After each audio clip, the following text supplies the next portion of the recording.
Here we are. Hello, everybody, and welcome to Multiple Locations. My name is Margaret Pinard. I'm a historical fiction booktuber, author, and a mighty blazer. So we're going to be on a mighty blaze as well as my YouTube channel, and we're welcoming you here today for an interview with a very special author new to the channel. So welcome, Olivia Wolfgang-Smith. Hello. Hi. Thanks so much for having me. Welcome to the channel. Welcome to A Mighty Blaze. How's it going today? How's the book tour going? How are you feeling about your new book? Thank you so much. Yeah, everything is great. We're about 2 weeks in at this point, so things are starting to the insanity is starting to kind of like settle down, and I'm like adjusting to the fact that the exciting fact that the book is like out in the world and meeting readers in a way that's really wonderful. But so I'm so happy to be here. Awesome. We've got a regulated after the furor version of Olivia. I love it. So Yeah, that's a good way to put it. Yeah. I don't know, like regulating your systems. So I just wanted to introduce our lovely author today before we talk about the book. Olivia Wolfgang-Smith's debut novel, Glassworks, was longlisted for multiple first novel prizes and named a Best Book of the Year by NPR, Apple, and Good Housekeeping. She is a 2024 Artist Fellow in Fiction and lives in Brooklyn with her partner. So Mutual Interest is your second book. That is what I can conclude correctly, right? Yes. Yeah. Okay. All right. And they're both historical fiction, so right in my bailiwick. Yeah. Very excited about it. How are we feeling about the historical era for Mutual Interest? I would say I'm getting New York City, and I'm getting the era of the turn of the 20th century. And is there a specific love link to that era? Yeah, absolutely. Well, like when I've just been describing this book, I've been calling it like my shorthand for it is like queer Edith Wharton pastiche. And that's really the Ah, vibe is that like that kind of turn of the 20th century, like especially New York, but kind of like American novel of manners is just the type of book that I grew up loving. And I was just like very excited to like play in that space basically. So that was it's something I have a lot of affection for as a reader first, and then wanted to be a writer there too. nice. I'm a big fan of Edith Wharton as well. Mm-hmm. And I think the thing that jumped out at me at the very beginning was something that Edith Wharton doesn't do, but which gives you a very authorial sort of I don't know, anchor into that voice, even though it's not something that we see in Wharton's novels, which is the narrator voice. So can you Mm-hmm. tell us a little bit about, was that sort of the guiding light at the beginning, or did you have the idea and then think, ooh, I'm going to use this as a tool and like tighten this way? Like, how did that come about, the narrator voice? Yeah, you're talking about the fact that this book has like a very strong, like omniscient, kind of intrusive narrator, which I Yeah. actually it was a little bit of the start. The book started with that idea, with that I wanted my first book, Glassworks, is very very close third person. Like it's a Mm. book about misunderstandings and the reader knows more than each of the characters, but the narrator doesn't really. And I found that kind of like it's difficult. It's a challenge to kind of write and not have the freedom to bop around. So I wanted to do that. I wanted to have like a narrator who knows everything and can Yeah. say everything. And I do find I actually was quite inspired by Edith Wharton. Actually, like she doesn't do it so much in her novels, but in her short stories, a lot of them have like really catty narrators. I like the sort of like there's like social satire to it, but that it's Uh-huh. like the narrators of those stories are very very open about making fun of the characters for like doing and saying what they're doing. So I feel like maybe I was she like when she's most playful she's like kind of playing with that a little bit, so that might have been part of it. But yeah, that was there from baked in from the beginning, this like very very omniscient kind of gossipy narrator. Yes, yes. And one of the things that I read in the materials that you provide, and it's for discussion, I would assume for people in book clubs, You said a godlike point of view I found as I wrote lends itself to primary interests in gossip and geology. And so I'm coming at the Mount Tambora eruption in 1815 from the Jane Austen like view, Year Without a Summer, how that affected the sort of Regency and like interested in that. And here you are trying to follow a filament of it through history. It's so cool. Very, very cool. Thanks. What about the voice and like reading internally? Because it pops right out in the first sentence. The first sentence we mention the volcanic eruption, and so that like drew me right in. And there's other specific call outs to things which I'll get to a question in a moment. But Yeah. it made me think about like how we read and whether we hear a voice reading to us, because I know some people have discovered that they don't. Like they don't hear it when they read. And it's one of those things like if you do, you can't imagine not, and if you don't, you can't imagine hearing it, Yeah. right? Yeah. So do you have a voice? Does it have a particular timbre when you're reading? Yeah, I have started to get this question or some version of it. I love your way of putting it, especially because it accounts for like different ways, like the fact that everybody reads this kind of thing a little bit Yeah. differently. I guess I've learned about myself from this book being out in the world, and it is like a very like strong voiced book.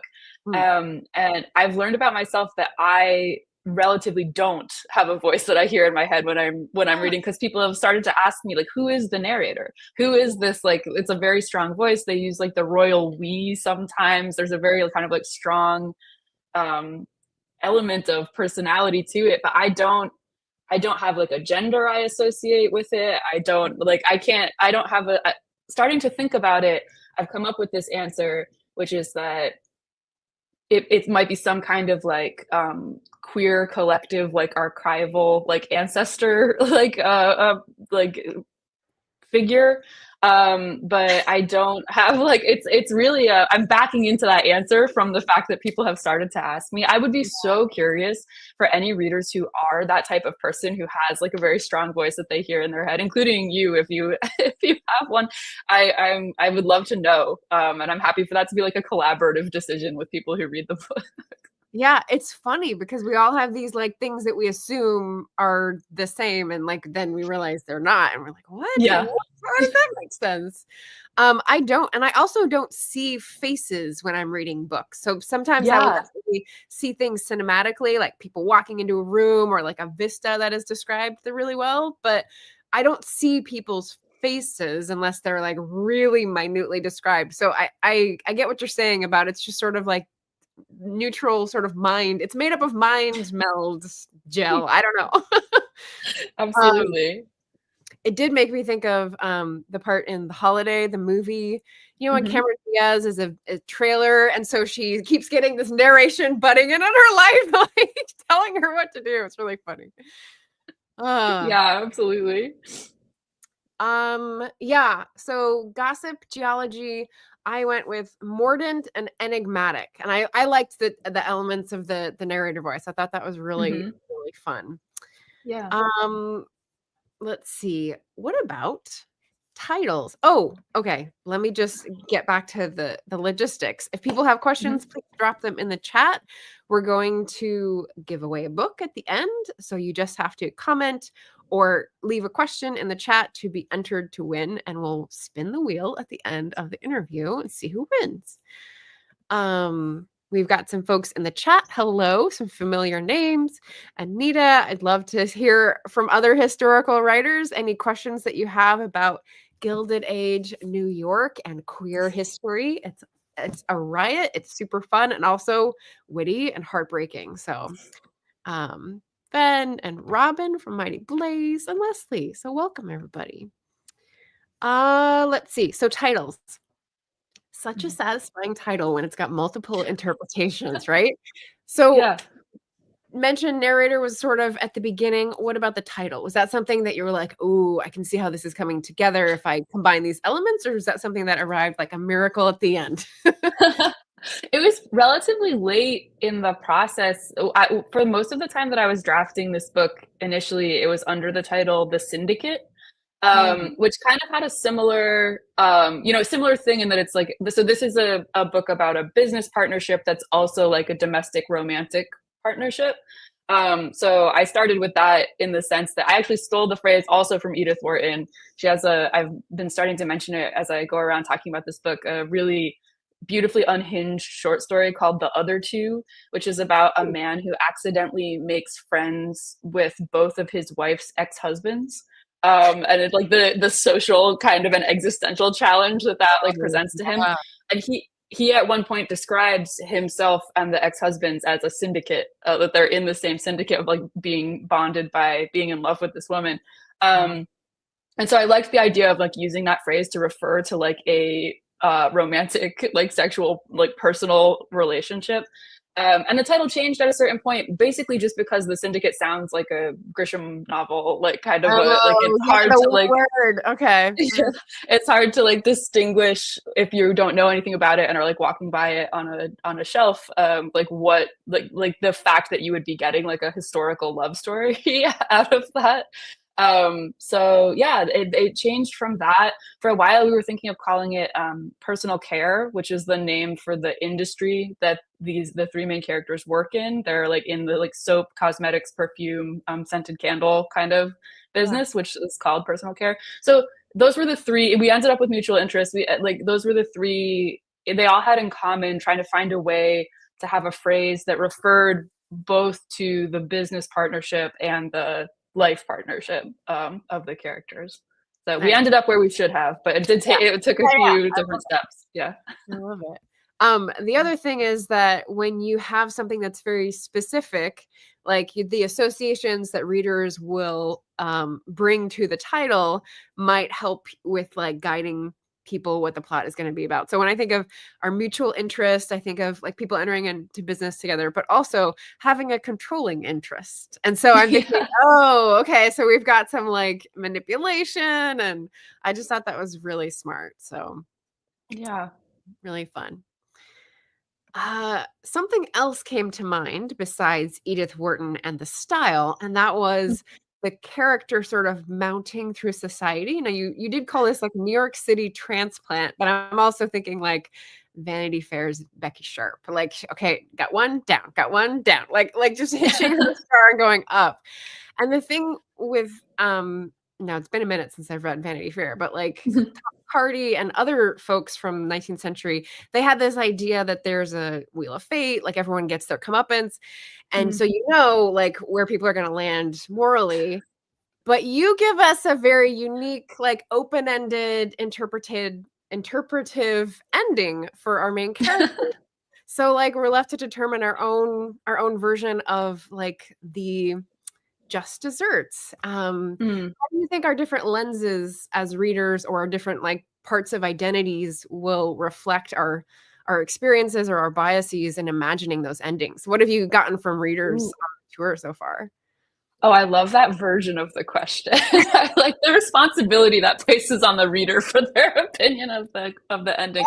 Yeah, and I'll try to like think of I'll try to like not be too spoilery, but you're referencing the fact that the ending is kind of unique, given the style, the rest of the style that I'm kind of using in pastiche here. And partly I was like having such an omniscient narrator like raise this inherent question of how if the narrator knows everything in time and space, like going back incalculably, going forward incalculably, Right. where do you end the book? Like when do you let people close it and go home? And it became kind of like for me a little bit of like a spiritual question almost, like when if the narrator knows everything, when does the reader have to stop knowing what the narrator knows? And I don't know, I think that you asked it in this really beautiful way of like how will readers different experiences inform their opinion of the ending. I don't know, sorry if that's not how you put it, but I think that partly it will be like genre conventions that people are used to, and what they want to see in an ending. And then I think it is a little bit partly of a spiritual question, or at least it was for me in writing it, that like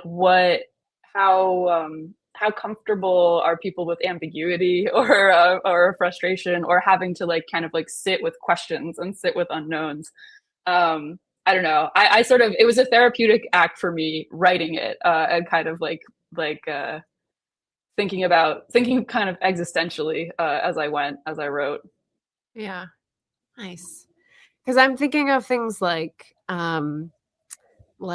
justice or, you know, like self-empowerment or agency, like in Mm-hmm. each of those different um themes, we'd want to see like a certain thing at the end, and like Yeah. we're allowed to like see whatever our ending is if we want, and I Yeah. really appreciated No, that. that's true. Oh, I like that. I'm glad that you did. I think like, yeah, I think that part of the book is about like sort of chaos versus control, right? Like how much of our life, large at like global scale as well as like interpersonally, how much are we in control of what's happening to us, and therefore also kind of in a scary way responsible for what's happening to us, as opposed to just kind of like life is occurring and we're like a rock in a stream. Um, and yeah, I think that the ending, you can kind of, maybe it's a little bit of a choose your own adventure ending depending on where you come down on that question existentially. Nice. Choose your adventure. I like that. We've got three main characters. We can each choose like which one we want to be. We've got a board game, actually. I see instead of gin rummy, we can like insert our own like board game at the end of the evening. I like that idea. That's Uh, great.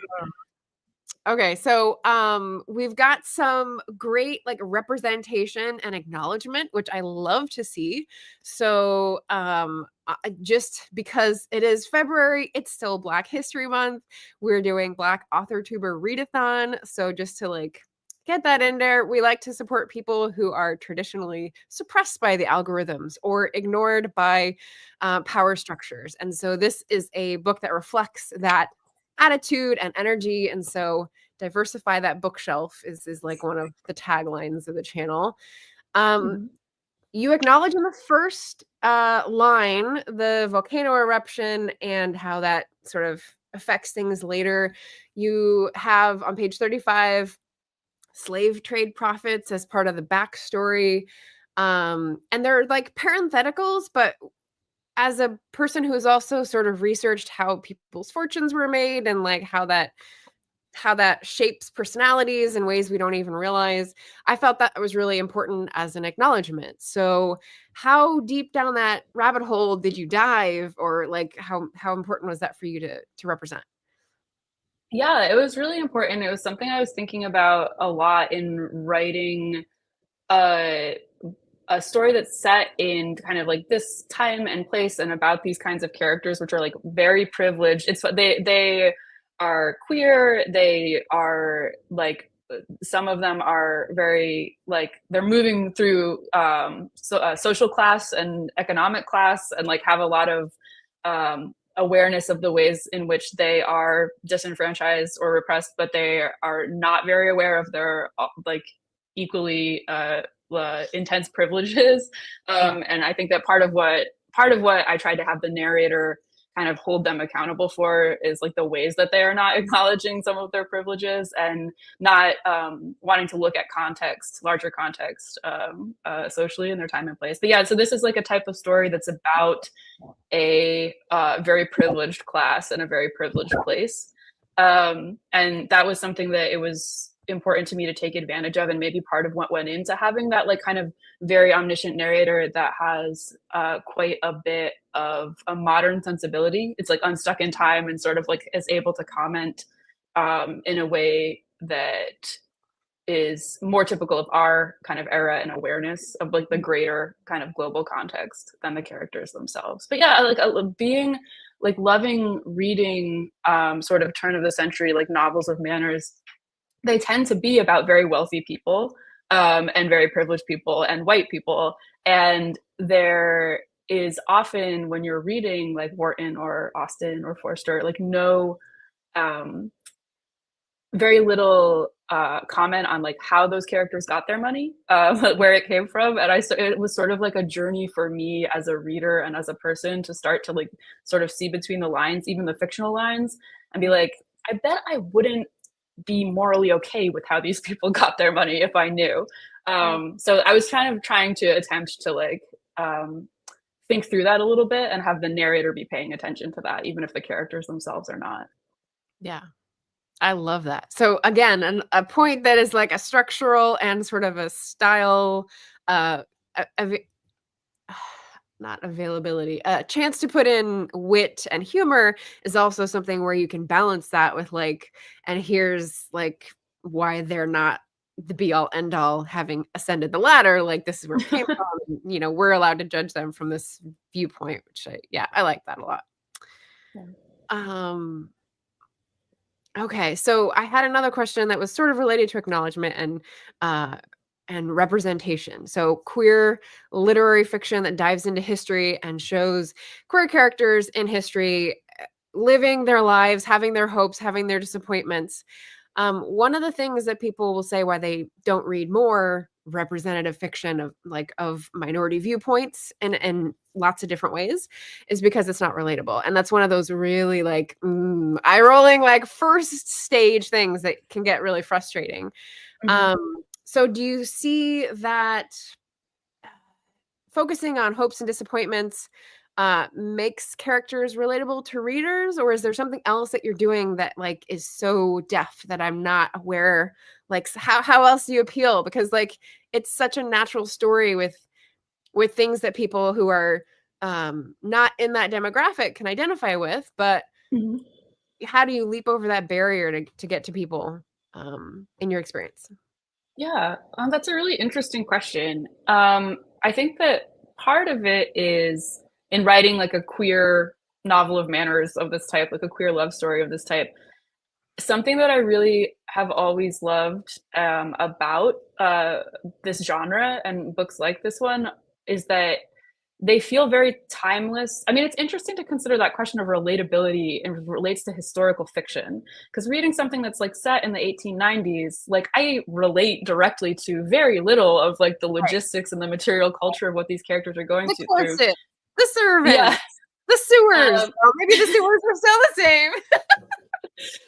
But yeah, so part of it is that with a book like this, you're actually like, it's so much about like psychology and emotions and things that feel very timeless to me and feel like, to me, like, I don't know, I am a queer person who grew up loving straight versions of this kind of love story. I found them relatable. I think that a lot of it is just that people making decisions based on neuroses and childhood trauma and hormones and things like that, like our that's universal.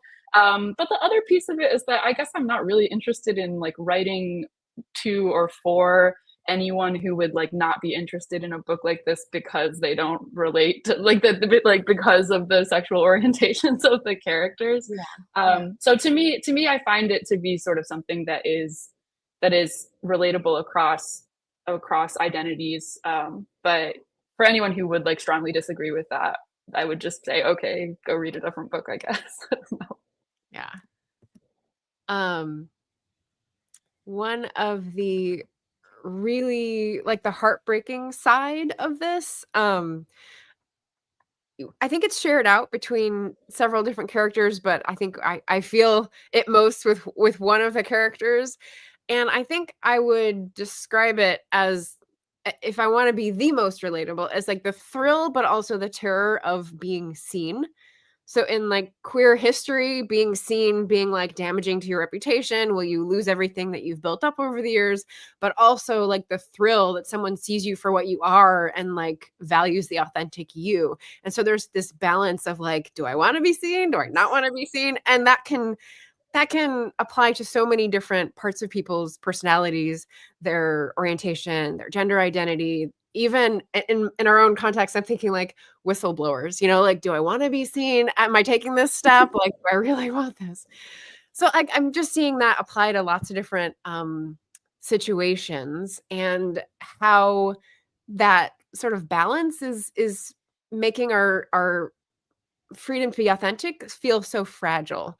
I definitely struggle with like expressing different parts of myself because like it just feels so momentous to be seen for who you are when you have your own self-image that is, up and down and whatever. So how do you best fortify that freedom to be authentic? Is there anyone who does this in the novel, or is there any like speaking to this skill in the novel, or is it closed to observing eyes? Where would you leave it?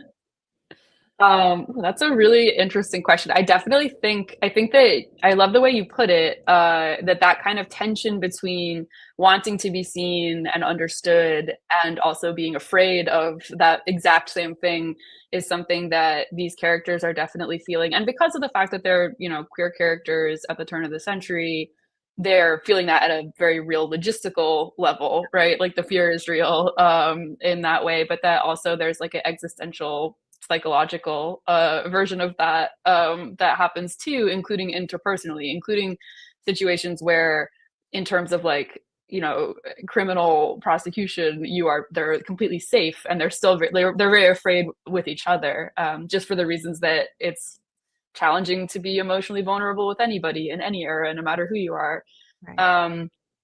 I think without giving too much away, that is like something that's kind of a challenge at the heart of the book for all three of the central characters, but I think maybe especially Vivian, who's sort of like the central figure, if there is one, and that she kind of has to reckon with the fact that she can't have both at once, that she can't be like fiercely independent and ambitious and also have like emotional connections with other people in her life.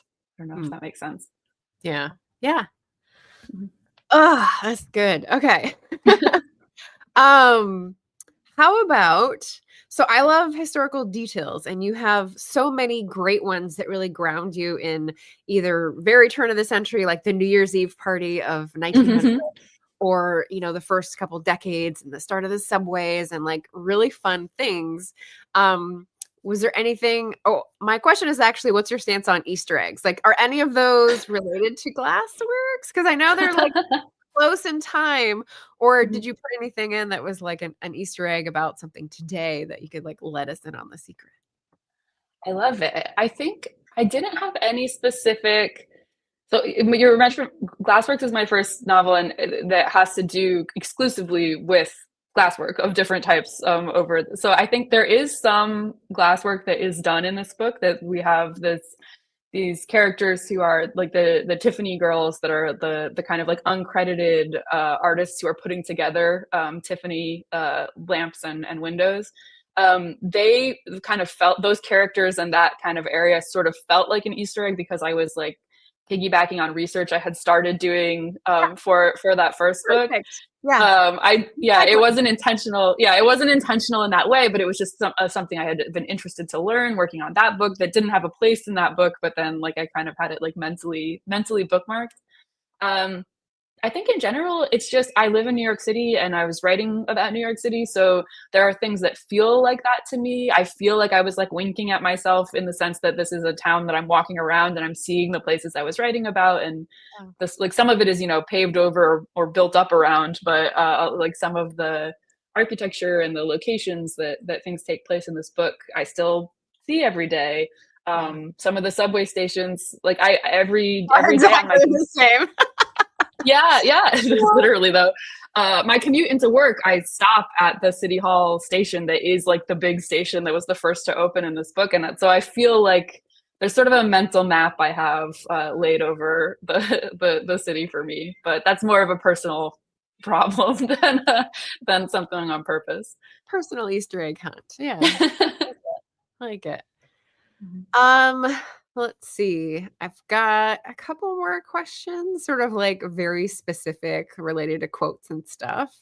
So we've got queer history, we've got emotional stuff, we've got wit and banter, we've got settings and details of research and everything. But New York City and capitalism. That's the other piece of this that I was like, ooh, this is going to be one of like shake them in their boots kind of thing.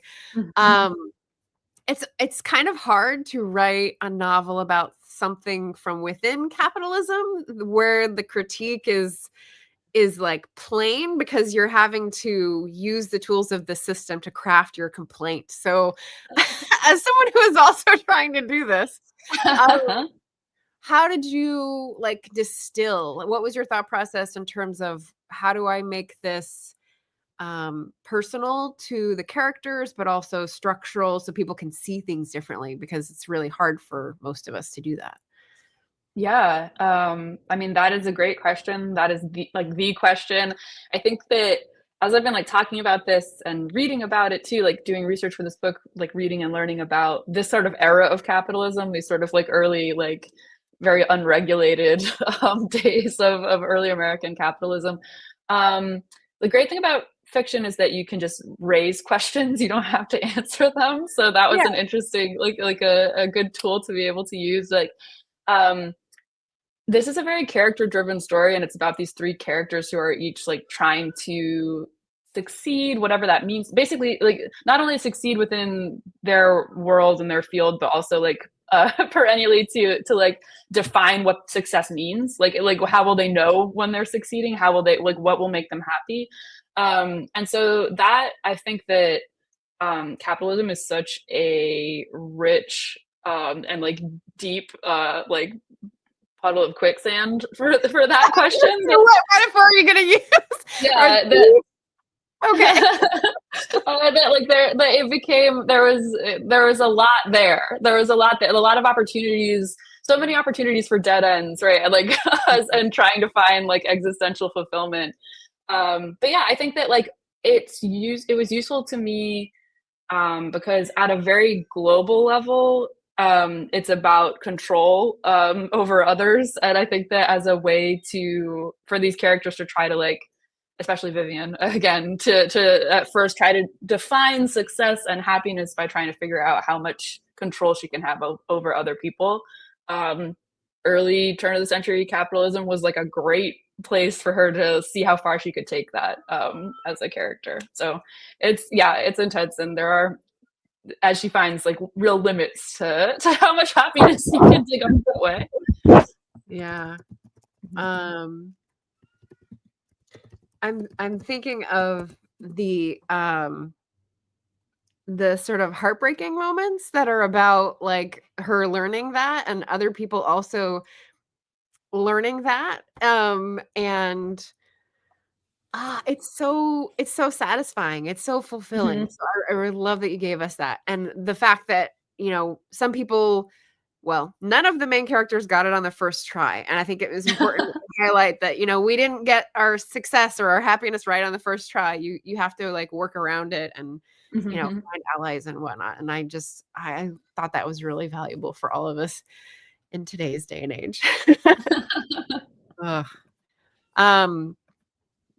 So let's see. Any questions in the audience? We're talking about mutual interest. We have a giveaway at the end of the hour. Olivia Wolfgang-Smith here in New York City to talk about queer literary fiction. And it's labor history. Like we have the agitator at the factory along with the assistant who's like trying to hold down the fort. And I love how you set up some of the secondary characters like to be at odds. Yeah. The different lovers, the different family members, like, piece of work family members. Like, yeah. Anything to share about who went into the family members? No, that's not. It's funny. I feel like I get away most of the time without having to people making assumptions that stuff is autobiographical, partly because it's just so historically removed, but also a lot of the family here is just such a nightmare in a way that is, I think, unique from experience. But yeah, there are a lot that I think that part of it is there are certain characters in this book who are trying to figure out their relationships to their families of origin and their romantic partners and their employees, and trying to figure out like how the limits of how you can treat those groups of people the same. Like it is a real my union is prominently thanked in the acknowledgments of this book. Definitely like part of the experience of this book, especially writing the labor organization subplot, which sort of it's hard to write about capitalism and labor in this part of the early 20th century without including some kind of unionization plot. But yeah, it made me very mindful as I was writing of being very grateful for my job, being very grateful for my union, and yeah, like the different ways that all of these things like work together. Nice. Ben says, I'm sold on my quest to read more historical fiction this year. That's great. That's a great quest. Yeah. I also like that you had different, like, I'm going to assume that my reading of it is correct, which is that you have different like neurodivergence sort of going on. You have people who are very focused on like depth of knowledge in one study, and then you've got others who are like interested in everything and sort of shallow, and so there's different things going on. And then you had the time to process decision making, which is my particular type of like, I'm not a fast decision maker. I know, like, let things I don't know, I need to cogitate about things, I guess. So yeah. I don't know, what was your editing process like? How was the main arc like mutilated throughout the process? I don't know if you can like share the secrets, but I'm always curious about folks, how they went in, how they negotiated, what like was brought to light that maybe you didn't have before the editor brought it to your attention. Interesting. Yeah. No, that's a really interesting question. This one was actually my first book was like a little bit more complicated structurally, that it's in 4 sections that take place in 4 different time periods, and these characters are connected but don't really understand how. And it was a lot of like, the editorial process was like, oh, like, pull this string, but oh no, that has to change now in that other section. And it felt like very complex in that way. Comparatively, this one felt like kind of like one complete sweep. It's a very like, actually it's been pointed out to me only recently that it's quite a theatrical structure. It literally has like 2 acts with like an intermission. Like there's a prelude, part 1, interlude, part 2, postlude. And it's a very like, the first section is like introducing the characters and having them sort of collide and fall in together, and then the second section is sort of like the consequences of the first section, like the new conflicts and dramas that come from the decisions they make in part 1. So it felt relatively of a piece, like, and that's sort of an accident, and I don't expect that to ever necessarily happen again, that there wasn't sort of like a big backtrack. There were backtracks in the first book, and I'm sure there will be backtracks in future projects too, but this one, it's sort of like maybe it comes from having that like high omniscient voice be like the first thing, but it sort of felt like the arc of the whole thing was just clear, moving through it from the start, and like little things changed, but not much, nothing global. It sort of seemed clear from the beginning what each character had to learn, like what each character like feared and wanted, and then like what was going to have to, like, at a broad view, happen to them as a result of that. Yeah, I definitely didn't know what was going to happen to them at the beginning. So that was like, I was then going like, what do they want? Like, where are we going? It was really... I love that. I mean, that's ideal. You don't like, the goal wasn't to make it all very obvious to the reader on page 1, but hopefully for it to be obvious at least to the narrator. Yeah. Plenty of surprises in store. Okay, so my final question is one of the questions that I usually get, which is, why the historical setting? So if you had like a message or a story or representation that you wanted to see, why is the historical setting the best delivery system for that message? Because I've read a lot of great books that are about like world building, and Natasha Pulley comes to mind, and Laura Lynn Donnelly. They have great sort of fantasy worlds or futuristic worlds or dystopian. Why are you most comfortable with or most like eager for historical settings? That's a really good question. I think that it comes to me for like, I love reading historical fiction as well. So I think that part of it is just like, joy for like the material culture. I love like thinking about the past, and I love thinking about it. It brings me like great comfort existentially to think about how similar human beings have been to ourselves and each other for generations, that this isn't something that, like, all of the kind of existential crises that we all have are not something we're inventing. They're something that people have been having for like thousands of years. That's part of Right. it. I think that for writing historical fiction about queer people, there's an element of it that is therapeutic, of like wanting to know and assert and think about the fact that queer people have always existed and have been like finding community and interacting with each other for many, many, many years, and will always continue to. So that is an element as well.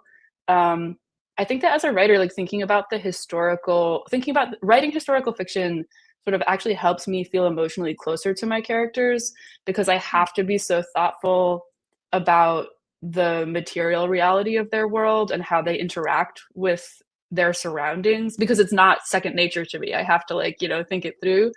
That by the time I'm getting to then the emotional arc, I feel like I already know them and can kind of like imagine inhabiting their minds and bodies a little bit better than if I was trying to imagine someone like sitting 2 seats over from me on the train. Interesting.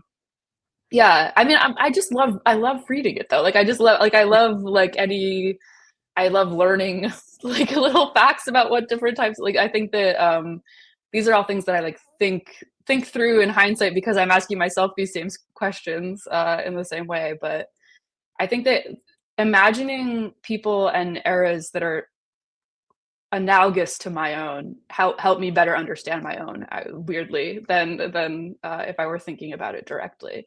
And so this specifically, this era, the turn of the 20th century, uh, means a lot to me, because it was a time of like huge social and technological change, and also have this like turning of the, like, as a millennial, this sort of idea of like, because of this big ceremonial calendar year turnover that we're having now, it's the culmination of human history and something big is changing. That kind of like self-centered idea of the world, I think, is like sort of sweet and relatable to see another generation doing 100 years ago. Yeah, that's fascinating. So it's interesting because and this will be my last point, when I think about self-centered historical, I think of British Empire, because they really Yeah. did think they controlled the world at a Yeah, certain yeah, point. yeah. And at some point that baton was passed on or, yanked. And yeah, so that's really fertile ground. I love it. Um yeah, so your tour is just like edging toward its fin. I don't know how to say this in American English. La fin. Um, what are your plans for the future? Do you have another idea you're working on? Is it radically different? What can we look for you to be doing in the future?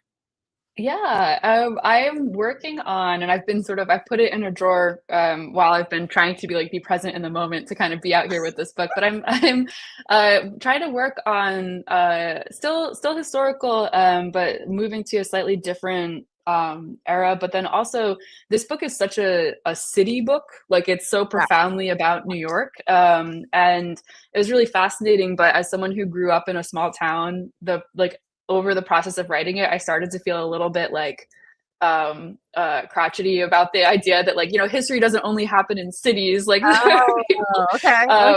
So what I've been working on, I'm trying to go to a really rural area and sort of like get to know the idea of like a fictional, very small town, and try to play out like what the different like psychology and conflicts might be in that kind of setting, as opposed to this like very urban setting. Nice. Nice. Oh, Yeah. exciting. Yeah, I had to really get outside of my experience because it was not just small town, it was like rural when I was doing some of the historical research. I was like, gosh, what is folks? Okay. We're the same in what ways? It's got to be some similarities. So it helps us to connect. That's Um, amazing. so we've been talking with Olivia Wolfgang-Smith, author of Mutual Interest, which is just out February. And I'm going to do a giveaway. So hold it with one hand and show it with the other.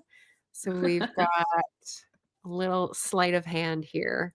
And if I pop up or Mighty Blaze pops up, we'll do it. Eliminated.